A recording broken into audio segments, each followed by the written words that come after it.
কেন এতদিন তো আপনার আওয়ামী লীগ তো সত্যি কথা বলতে তারা গৃহপালিত বিরোধী দল ছিল। রাজনীতির সৌন্দর্য নষ্টকারী ব্যক্তি হচ্ছে নাসিরউদ্দিন পাটোয়ারি। আলহামদুলিল্লাহ অনেক কিছু এই দেশে বট বাহিনী যেভাবে বিএনপির পিছনে বট আইডি দিয়ে যেভাবে অপপ্রচার চালাইছে, তারপরও বেগম খালেদা জিয়ার যে গণতন্ত্রের সংগ্রাম, আজকের যদি ম্যাডাম জিয়া বেঁচে থাকতো আরো অনেক ভালো লাগতো, অনেক খুশি লাগতো। তারপরও আলহামদুলিল্লাহ, কিন্তু দেশ নেত্রী দেখি যেতে পারলো না। সরকার গঠন দীর্ঘ 17 বছর এই দেশ নেত্রী বেগম খালেদা জিয়া লড়াই করেছে গণতন্ত্র, আজকে গণতন্ত্র বিজয় লাভ হয়েছে, কিন্তু দেশ নেত্রী নাই আমাদের মধ্যে। জাতির মধ্যে জাতি ভোট দিয়ে দেশনেত্রীর তারেক রহমানের ওনার ছেলে, সুযোগ্য ছেলে জিয়ার রহমান তারেক রহমানের কে আজকে বিএনপি যে অনেক আসন নিয়ে জয়লাভ করবে ইনশাআল্লাহ। অলরেডি দেখতেছেন 151 আসনে জয়লাভ করেছে। আশা করি আল্লাহর রহমতে আরো অনেক 250 আসন নিয়ে বিএনপি সংসদে যাবে, এটা আশাবাদী। এবং বেগম খালেদা জিয়ার জন্য দেশবাসী এবং আমি দোয়া করি যেন আল্লাহ পাক তাকে ব্যস্ত নসিব করে। এবং ঢাকা 8 আসনে যার বিরুদ্ধে এই যে মির্জা আব্বাস, যিনি প্রবীণ নেতা, তাকে আল্লাহ পাক ধৈর্য দিছে। ডারবিন আসিফ যেভাবে অপমানজনক বিভিন্নভাবে অপপ্রচার চালিয়েছে, কিন্তু আল্লাহ পাক একজন আছে।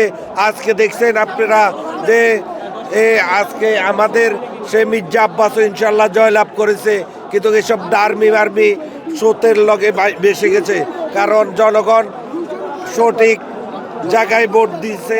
এখন আমরা জয়লাভ করছি। এখন আমাদের কাজ হলো দেশ ও জাতির সেবা করা। আনন্দিত, আমি অনেক ভালো আছি। আমার এতটাই ভালো লাগছে, মানে আমি কথা বলার মতো ভাষা হারিয়ে ফেলেছি। আমি জন্মের পরে যখন আমি বুঝি, তখন থেকে আমি ধানের শীষ প্রতীকে খুবই ভালোবাসি। আজ আমার এতটাই আনন্দিত, আমি খুবই গর্বিত ইনশাল্লাহ। তো আমি ভবিষ্যতে যতদিন বেঁচে থাকি, আমাদের বাংলাদেশে একজন কিং এসেছে। এখন বেগম খালেদা জিয়া অনেক নির্যাতিত হয়েছে, আমরা তার প্রতিশোধ চাই না, কিন্তু উনি যে নির্যাতিত হয়েছে কলিজা মানে না। আমাদের একজন কিং এসেছে, জনাব তারেক জিয়ার। উনি আসলে দেশের ভালো করবেন ইনশাল্লাহ। আমি চাই বাংলার মানুষ সবাই যেন ধানের শীষ প্রতীক নিয়ে উনি থাকে, সবাই থাকে ইনশাল্লাহ। আমার আর কিছু বলার নেই। দেশ পরিচালনা করবে এবং তার দলের অভিজ্ঞতা আছে। তার বাবা শহীদ প্রেসিডেন্ট জিয়াউর রহমান, তার মা 3 বারের প্রধানমন্ত্রী, তো তারেক রহমানকে নিয়ে আশাবাদী করতেই পারি যে সে দেশ পরিচালনা করবে, এটা আমরা আশা রাখতে পারি। এখন আমরা তো 31 দফা দিয়েছি, আমরা ওগুলো বাস্তবায়ন করার চেষ্টা করব, অবশ্যই আশাবাদী। এবং আমরাও চাই সংসদে একটা ভালো বিরোধী দল থাকুক, স্ট্রং বিরোধী দল থাকুক। কেন এতদিন তো আপনার আওয়ামী লীগ তো সত্যি কথা বলতে তারা গৃহপালিত বিরোধী দল ছিল, ঠিক না? এটা নিয়ে বসেছিল। তা আমরা চাচ্ছি এটা না, দেশে একটাই থাকুক, স্ট্রং একটা বিরোধী দল থাকুক। যারা ভোট দিয়েছে সকলে মিলে সমগ্র বাংলাদেশের মানুষ আজকে অনেক খুশি যে তারেক রহমান 151 হওয়া মানেই তারেক রহমান বাংলাদেশে প্রধানমন্ত্রী হয়ে গেছেন।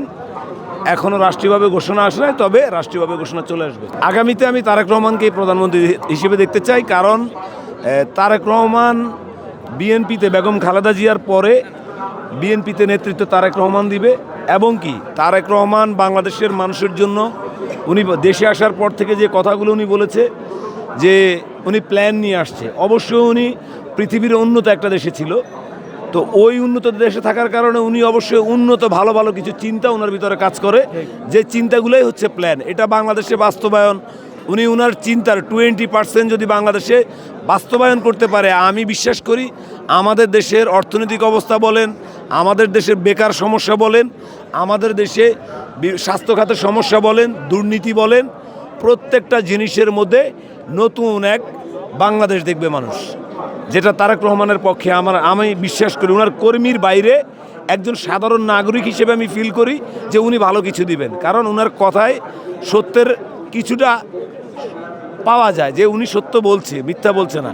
অনেকে অনেক কথা বলছে। দেখেন নির্বাচনী ইশতেহারে কিন্তু আমাদের সাথে যারা বিরোধী মতে ছিল, তারা কিন্তু ওইরকম কোথাও কোনো ইশতেহার ঘোষণা করে না যে আমরা নির্বাচনে জয়ী হলে এটা করব।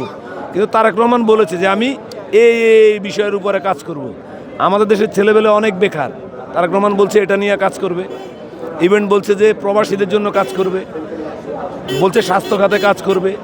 তো প্রত্যেকটা বিষয় মিলিয়ে আমরা অনেক আনন্দিত, বাংলাদেশের মানুষ অনেক আনন্দিত। আজকে সকাল থেকেই ছিল আমাদের ঈদের দিন, আর এখন হচ্ছে মানে ঈদের আনন্দ পরিপূর্ণ উপভোগ, মানে ভিতরে নিজেদের ভিতরে ফিল করছি।